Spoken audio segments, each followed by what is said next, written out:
রাজধানীর যাত্রাবাড়ী ও সায়দাবাদ মহাসড়কে পথচারীদের নিরাপদ পারাপারের জন্য পর্যাপ্ত জেব্রা ক্রসিং বা ফুটওভার ব্রিজের কোনো ব্যবস্থা নেই। এই সড়ক দুটি ঢাকা শহরের অন্যতম ব্যস্ততম ও দুর্ঘটনাপ্রবণ এলাকা হিসেবে চিহ্নিত।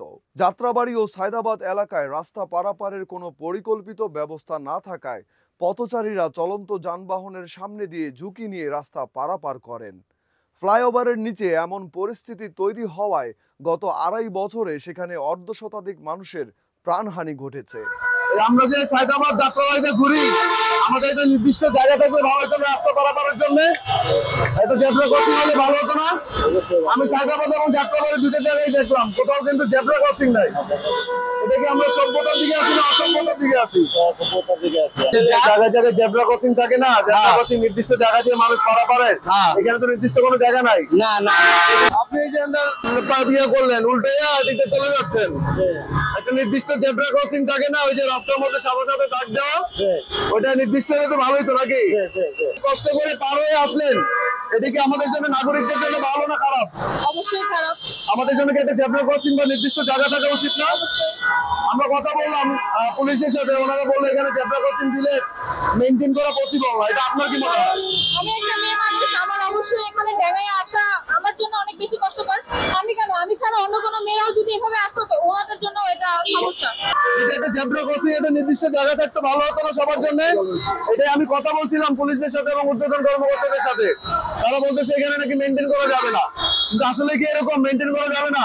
এটা তো আমাদের, তো আমরা তো খনিকে আসি, খনিকে যাই জি। আমরা বলি যে পার হইলাম জেব্রা ক্রসিং থাকলে সবাই এই নিয়মেই চলতো, আমার জন্য ভালো হতো, সবার জন্য ভালো হতো। রাইট।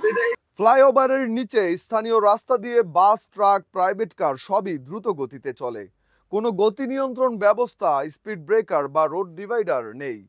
দুর্ঘটনার পরিসংখ্যান ও ঝুঁকি রিপোর্ট অনুযায়ী শুধু যাত্রাবাড়ী সায়দাবাদ অংশেই গত ২ বছরে অর্ধশতাধিক পথচারী দুর্ঘটনায় নিহত হয়েছেন।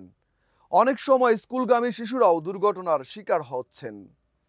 রাতে দৃশ্যমানতার অভাবে ঝুঁকি আরও বাড়ছে।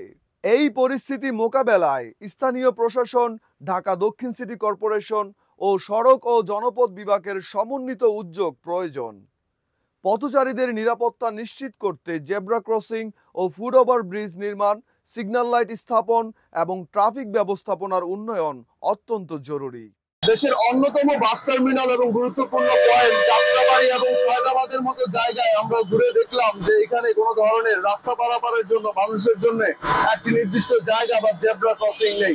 যত মানুষ পার হওয়ার কারণে কিন্তু গাড়িদের, ড্রাইভারদের যেমন অসুবিধা হয়, পাশাপাশি যারা রাস্তা পারাপার হন তাদেরও কিন্তু অসুবিধা হয়। এখানে দুর্ঘটনার শিকারও অনেকে হয়ে থাকেন। যত এই গাড়ি পারাপার এবং মানুষ পারাপারের যে চিত্র আমরা যাত্রাবাড়ী এবং সায়দাবাদ থেকে দেখতে পেলাম, এই বিষয়টি নিয়ে আমরা এই প্রতিবেদনটা তৈরি করেছি।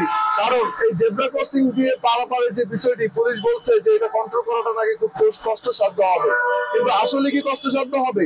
জনগণ বলছে যে একটি নির্দিষ্ট জায়গা থাকলে তাদের পারাপার হওয়ার জন্য আসলে সুবিধা হয়ে থাকে। এই ছিল যাত্রাবাড়ী এবং সায়দাবাদ থেকে সর্বশেষ অবস্থা। ইমরান, NNTV।